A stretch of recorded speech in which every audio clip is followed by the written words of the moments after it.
सुप्रभातम बच्चों। आज आप अपनी संस्कृत की पाठ्य पुस्तक रुचिरा के तीसरे पाठ को पढ़ेंगे।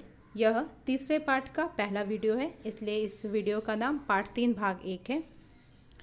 बच्चे, पाठ प्रारंभ करने के पहले पिछली कक्षा में मैंने आपको अस धातु के 3 लकार में रूप बताए थे।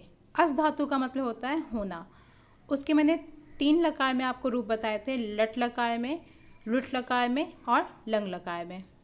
बच्चों, वहाँ पे जो मैंने लंग लकार का रूप आपको बताया था उसमें थोड़ी सी त्रुटि हो गई है, गलती हो गई है। ये प्रथम पुरुष का द्विवचन और बहुवचन जो है वो गलत है, इसको आप भी सुधार लीजिएगा। ये इसका सही रूप है। अस धातु का लंग लकार प्रथम पुरुष एक वचन में आसित, द्विवचन में आस्ताम और बहुवचन में आसन। इनको सारे बच्चे अपनी कॉपी में सही कर लीजिए। अगर किसी बच्चे ने कॉपी में नहीं लिखा है तो बच्चे इसको लिख लीजिए और इसको याद कर लीजिए। इस पाठ में आपका प्रथम पुरुष का जो आसित, आस्ताम और आसन है, इसका बार बार प्रयोग होगा, तो इसीलिए इसको दिमाग में बैठा लीजिए। आसित एक वचन के लिए होता है, आस्ताम द्विवचन के लिए होता है और आसन बहुवचन के लिए होता है। ये रहा आपका प्रथम पुरुष। मध्यम पुरुष तुम के लिए प्रयोग होता है। वहाँ पे एक वचन में आसिही, द्विवचन में आस्तम और बहुवचन में आस्त। उत्तम पुरुष मैं के लिए प्रयोग होता है। वहाँ पे एक वचन में आसम, द्विवचन में आस्व और बहुवचन में आस्म। आज की जो हम कक्षा लेंगे उस कक्षा में अस धातु के लंग लकार का प्रथम पुरुष आसित, आस्ताम और आसन, इसका बार बार प्रयोग होगा। पाठ प्रारंभ करते हैं। पाठ का नाम है स्वावलंबनम। स्व प्लस अवलंबनम। स्वावलंबनम का मतलब हुआ स्व अपने आप पर निर्भर रहना। ये कथा 2 मित्रों की कथा है। एक का नाम कृष्णमूर्ति है और एक का नाम श्रीकंठ है। इसमें से एक मित्र धनी है और एक मित्र निर्धन परिवार से है। मैं पाठ का वाचन कर रही हूँ, आप उसको ध्यान से सुनो, उसके बाद फिर आप साथ में पढ़ो। कृष्णमूर्ति ही श्रीकंठश्च मित्रे आस्ताम। श्रीकंठस्य पिता समृद्धः आसीत्, अतः तस्य भवने सर्वविधानि सुखसाधनानि आसन्। तस्मिन् विशाले भवने 44 स्तंभाः आसन्। मेरे साथ अब आप भी पढ़िए। कृष्णमूर्ति ही श्रीकंठश्च मित्रे आस्ताम। श्रीकंठस्य पिता समृद्धः आसीत्, अतः तस्य भवने सर्वविधानि सुखसाधनानि आसन्। तस्मिन् विशाले भवने 44 स्तंभाः आसन्। श्रीकंठश्च, श्रीकंठश्च का संधि विच्छेद होगा श्रीकंठः प्लस च। श्रीकंठः नाम है। कृष्णमूर्ति ही श्रीकंठः, कृष्णमूर्ति और श्रीकंठ मित्रे, मित्र आस्ताम, आस्ताम द्विवचन में आया, आसित, आस्ताम, आसन द्विवचन में आया, भूतकाल थे। कृष्णमूर्ति और श्रीकंठ मित्र थे। श्रीकंठस्य पिता समृद्धः आसीत्। श्रीकंठ के पिता समृद्धः, समृद्धः मतलब धनी, आसीत् मतलब था। श्रीकंठ का पिता धनी था, लेकिन हम बड़े हैं इसलिए क्या बोलेंगे, थे। श्रीकंठ के पिता धनी थे। अतः तस्य भवने सर्वविधानि सुख साधनानि आसन्। अतः इसीलिए तस्य भवने, उसके भवन में, किसके भवन में, श्रीकंठ के भवन में। भवन मतलब घर, वैसे बहुत बड़ा घर है इसलिए उसका क्या नाम है, भवन। सर्वविधानी, सर्वविधानी मतलब सब प्रकार के, सुख साधनानि, सुख साधन आसन थे।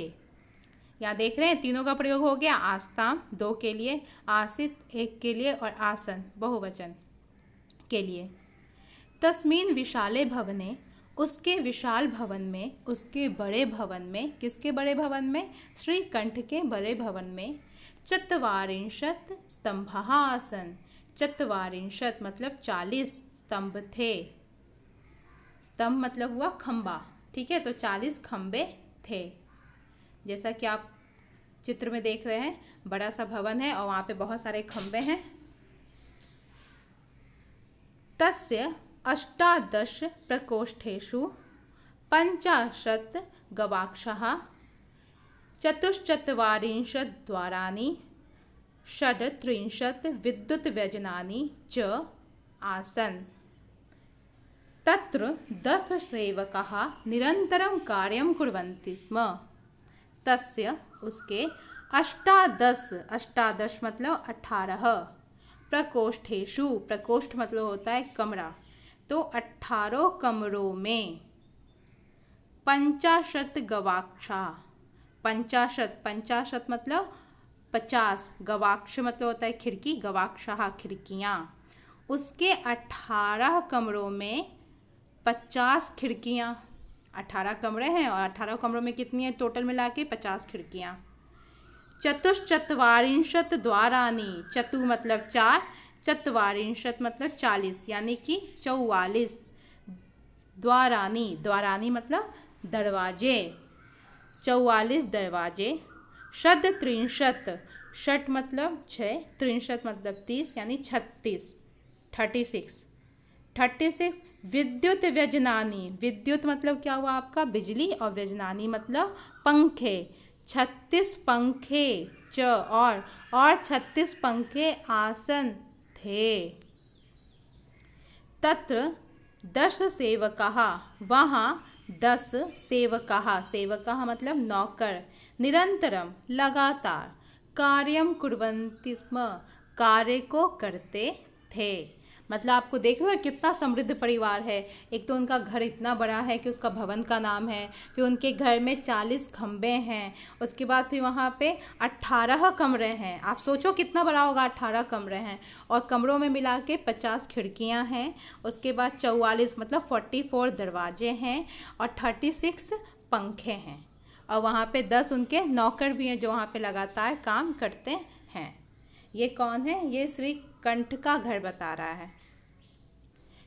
परम कृष्णमूर्तेः माता पिता च निर्धनो कृषक दंपत्ति, तस्य गृहम् आडंबर विहीनं साधारणं च आसीत्। परम परंतु कृष्णमूर्तेः, कृष्णमूर्ति के माता पिता च, माता और पिता, कृषक दंपत्ति है। कृषक दंपत्ति मतलब किसान हैं, उनके माता पिता क्या हैं? कृषक हैं, किसान हैं। और कैसे हैं वो? निर्धनो, निर्धनो मतलब निर्धन, गरीब। कृष्णमूर्ति के माता पिता गरीब किसान हैं। तस्य गृहम, उनका घर, आडंबर विहीनम, आडंबर मतलब दिखावा, दिखावे से रहित मतलब दिखावा नहीं, दिखावे से रहित, साधारणम च, साधारण, च मतलब और साधारण आसित था। कृष्णमूर्ति के माता पिता बहुत ही गरीब थे, किसान थे, और उनका घर आडंबर से रहित और साधारण था। यानी कि यहाँ पे दो मित्र की कथा हो रही है। एक आपका श्री कंठ है जो बहुत ही धनी है, और दूसरा आपका कृष्णमूर्ति है जो बहुत ही गरीब है। बेटा आज की कक्षा में इतना ही। बाकी अभी आपका गृह कार्य, ये इम्पॉर्टेंट है आपका गृह कार्य। सबसे पहले तो जो मैंने आपको अभी पढ़ाया उसमें मैंने आपको कुछ शब्दार्थ बताए, कुछ संधि विच्छेद बताए। बच्चे बार बार मुझसे ये पूछते हैं, बेटा आपको कॉपी में शब्दार्थ और संधि विच्छेद लिखना है, ठीक है, वो आप लिखोगे, उसके बाद फिर आप गृह कार्य करोगे। आपका गृह कार्य है आपको 1 से 20 तक की संख्या संस्कृत में लिखना है और उसको याद करना है। यहाँ ध्यान दीजिएगा सभी बच्चे, मैंने आपको पढ़ाया भी है, अगर आपको ध्यान होगा तो याद कीजिए कि मैंने कहा था कि 1 से 4 तक की जो संख्या होती है वो पुल्लिंग, स्त्रीलिंग और नपुंसकलिंग, इन तीनों में अलग अलग प्रकार से चलती है, और 5 के बाद वो सारी संख्या एक ही प्रकार से चलती है। यहाँ पे देखो एक का मैंने 3 तरह का लिखा है, 1 2 3 4, इसको 3 तरह के लिखे हैं। सबसे पहले पुल्लिंग है, उसके बाद स्त्रीलिंग है, उसके बाद नपुंसकलिंग है। एक ह मतलब एक, पुल्लिंग के लिए। एका, इसका मतलब भी एक हुआ, लेकिन ये स्त्रीलिंग के लिए हुआ। एकम, इसका मतलब भी एक हुआ और ये नपुंसकलिंग के लिए हुआ। वैसे ही द्वौ, द्वे, द्वे, पहला पुल्लिंग के लिए, फिर स्त्रीलिंग के लिए, फिर नपुंसकलिंग। त्रयः, तिस्रः, त्रीणि। चत्वारः, चतस्रः, चत्वारि। फिर पंच, षड्, सप्त, अष्ट, नव, दश। 11 का एकादश, 12 का द्वादश, 13 का त्रयोदश, 14 का चतुर्दश, 15 का पंचदश, 16 का षोडश, 17 का सप्तदश, 18 का अष्टादश, 19 का नवदश या एकोनविंशतिः और 20 का विंशतिः। तो बेटा आप लोग ये 20 जो संख्या है संस्कृत में वो आप याद करोगे, और 1 2 3 4 के जो पुल्लिंग, स्त्रीलिंग और नपुंसकलिंग है उसके भी तीनों रूपों में आप याद करोगे। धन्यवाद।